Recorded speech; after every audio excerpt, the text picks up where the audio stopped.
Hello, today I would like to introduce you to an amazing woman. You know I love the word brain, and today we will talk about the brain and the power of your brain, of our brain. She is Anat Baniel. It's easy for me because it sounds like French, so you will love this interview. Just follow that.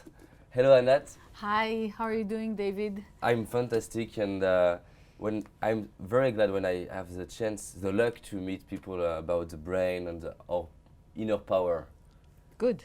And I would like to, good, yes, I would like to let you to introduce yourself. Who are you? Okay, so my name is Anat Baniel, and I work with helping people take advantage of the remarkable potential of their brains. So I work with adults, just normal people, and very often people come to me because they either have back pain or they have other issues, sometimes some illnesses, they've had accidents, and they want to come back to functioning. Okay. I've worked a lot with dancers, athletes, a lot of musicians, and Because they had accidents? musicians very often it's a repetitive stress injury. You know, they do a lot of repetitive movements playing Okay. the music, and they get neck pain, shoulder pain, bursitis, tendinitis. You know, all the itises, and it can be it stops them from the freedom to perform because you have to move to be able to move freely to create music. Yes. Dancers, obvious, and Oh, so they come to me. These people, very often, the reason they first come to me is because they have a problem. So as long as they can practice and do what they're doing, it's okay. and they get as good as they can get, but that's what they are trained to do. When they have a problem and they can't and it doesn't go away, then they start looking for solutions. And you are the solution. Well, yes, very often I am the solution. They usually start with the doctors, and some of them even have surgeries, medical interventions, medications, and when that doesn't work well enough, they come to me. Now more people come to me sooner because they find out about me sooner. Yes. But The more you are famous, or the more it's better recognized, for the yes, people. Yes. yes, they're aware of it. So these are the adults, and I work a lot with children with special needs. That was not something I intended to do or planned to do, but um, I write about it in my book, Kids Beyond Limits. I had this first child that I encountered through my teacher, which I'll talk to you about in a bit. And it was remarkable. It was just like magic what was going on. And as a result, my teacher started referring children to me. Wow. And I started working with children, and I was not trained to work with children. I'm trained as a clinical psychologist. I was a dancer, and also I have a degree in statistics, and I'm interested in the sciences. So I was a mishmash of things. And I started working with the kids, and When you say kids, what age? well, by now anywhere from 5 days up. But then it was usually a year, 2, 3, 4, depends when they discovered me. Cerebral palsy, different kinds of brain damage, autism, genetic disorders, anything that interferes with their ability to spontaneously grow well, anything that interferes with the ability of the brain to learn as it would have otherwise. So the principles that I use are applicable for healthy children and healthy adults because it's helping the brain do its job better. So you move better, you think better, you feel better, you get much more potent all across. But the driving force of people initially to find me is usually trouble. Okay, so you told you are saying about trouble. Let's imagine that people who are following us, they think they don't have any trouble. What could be the other Let me angle? promise you, everybody, Yeah. if they close their eyes for one moment and are honest with themselves, there are things they want to do better. There are things they feel bad about. So people want to have a better posture, or people have some pain sometimes, or people Okay. start feeling like they're older, or they want to be able to play sports better, or they do their yoga a little more flexible, or they feel that they're not good lovers, or they feel that they're not. What happens is that people oftentimes can ignore that if they can do well enough, because very often the culture doesn't support continued growth. You know, there's a wonderful biologist, evolutionary biologist, Gould, that wrote many, many books. Unfortunately, he died young. And in one of his books, he says that human beings are born to die unfinished. The thing that separates us from all other species that we know of is that we are born very unfinished. We are born not being able to do anything independent, right? And our brain is going to have to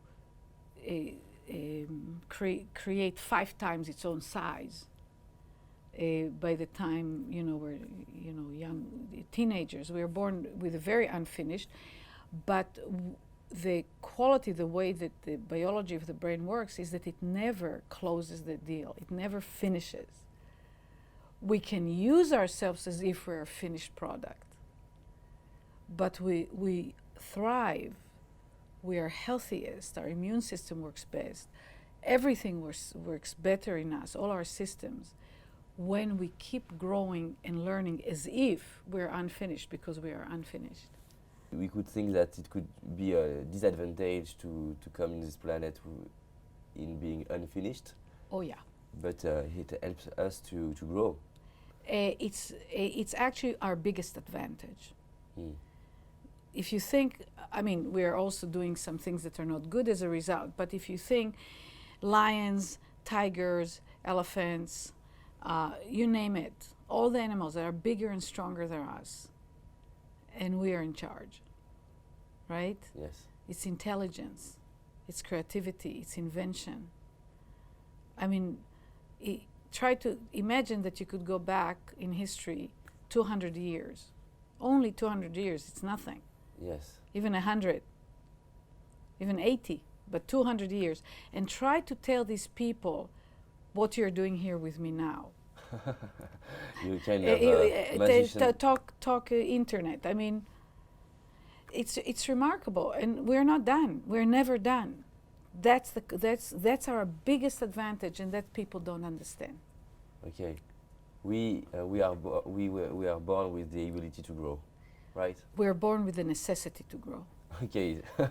I work with children that have trouble growing. I work with adults that have trouble, and the way they get out of it is through growing. So people think, you know, a lot of times because of more traditional psychotherapy and approaches, people have the model of the onion. You know, oh, I have a problem, let's peel the onion until we get to the core, till I become my true self, right? I tell my students, if you peel the onion, what will happen is after you finish peeling on the layers, there'll be nothing, and you'll have a lot of tears. There's nothing to go. The way to, most of the time, the way to get past limitation, past trouble, to do better, is what we don't know yet. It's what we haven't developed in ourselves, in our own brains yet. Okay, so how can we do to develop the... Good question. That is where I live. You know, that's where my work lives, that's where I live. So, so I want to say just 2-3 things about the brain in general, and then I'll go into the techniques, the tools to do it, because they're very simple. Do you mean the 9 essentials? The 9 essentials. Okay. Yeah. So the brain grows connections and forms itself. It structures itself through experiences from within its own, from the body, from inside, and from outside, from our interaction with the world. And it does it extremely rapidly early on. When a child is in a learning mode, the estimate is 1.8 million new connections per second on the average. So it's about 100 million new connections per minute. right? So you can keep doing the math. Yes. It's enormous potency, right? And the brain works with large numbers. You know, it's large numbers, and so that's the brain change. That's the brain plasticity, right? And we create, and the brain organizes itself, and it puts order in the disorder and makes sense out of the nonsense. Wow. So if it weren't your brain doing it, you would look at me now. You would see, metaphorically, like pixels, but you wouldn't see face, eyes, nose, ears. That's something that your brain learned. You made it up in your brain. Okay. So if you're really drunk, have you ever been really, really drunk or Yes. something like that? And all of a sudden you can't make sense of the key and the shape, and that you lost some of your ability to put order in the disorder temporarily. And people have brain damage and they can't make sense of the sounds anymore. They don't understand language. They know they could, they even know it's language, but they can't make sense of it. I'm giving those examples so that it becomes more concrete for you and for the listener. So the brain's job is to put order in the disorder and make sense out of the nonsense. Wow, I love this sentence. This is it. That's its job. And and when it does that, it does it in terms of the physiology of it. You know, it's the whole structure and the connections and the impulses that go through and so on. But and in the brain is basically an information system. And so I asked myself the question: what's the information? Yes. How do we get information? How does the brain? By our sensor. Yeah, and most people think of information as stimulation. So I rub the hand and that's the information. And because of my work with children, that it was through the work with children that I realized that's not what it is. I mean, we need it. Without it, nothing happens. But I worked with a child that couldn't talk.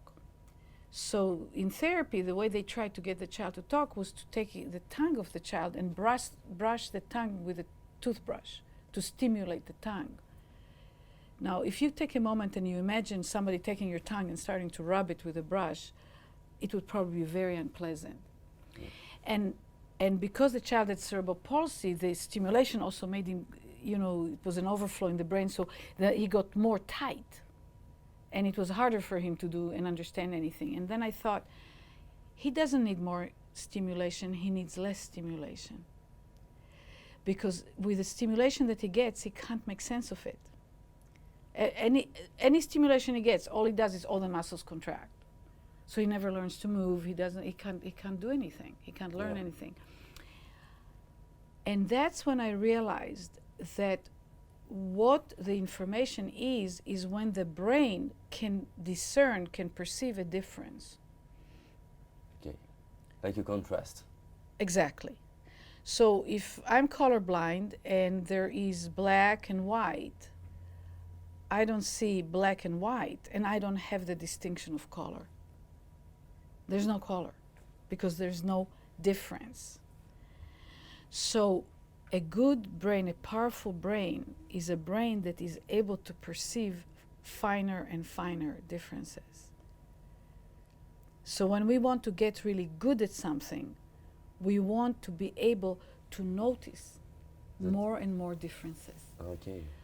On the kinesthetic level, like the muscles and the joints, what we feel from our movement, visually, auditorily, smell, and eventually thoughts. You see, everything you start looking at the world, you say, what's the level of refinement that this person can generate? Do you think is it what makes champion, for example, the ability to... Absolutely. Okay. So if you look at musicians, from a certain level up, they all play the notes. What makes the difference between a good pianist and Arthur Rubinstein? Yes, It's what he can hear and how he connects it to movement and the expression. What makes a difference between a child scribbling lines and a Picasso, right? He also scribbled lines. Wow. Yeah. Make me sing. I can see that. Exactly. Excellent. So once we accept the premise, if you accept it at least for the duration of the interview, that a good brain is a brain that has ease and is looking to perceive differences. That means it's awake, it becomes aware easily, it notices stuff, and it does stuff with that information. It moves it around. Because once you feel differences, the way you're going to put it together is unpredictable, completely unpredictable.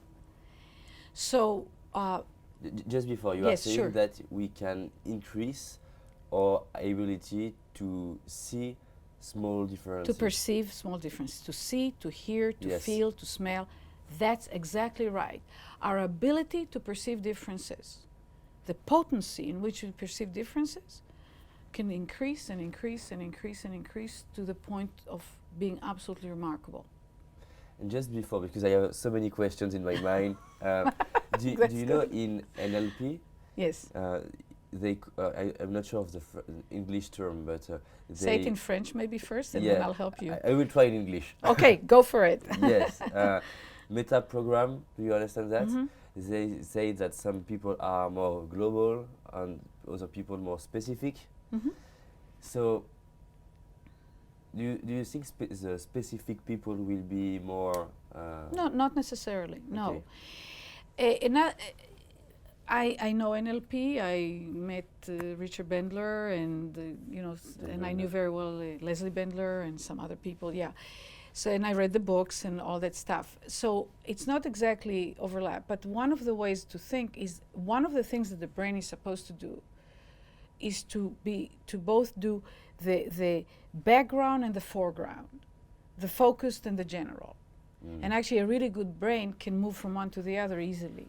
Okay. And a really, really good brain can keep a foreground and still have the background there.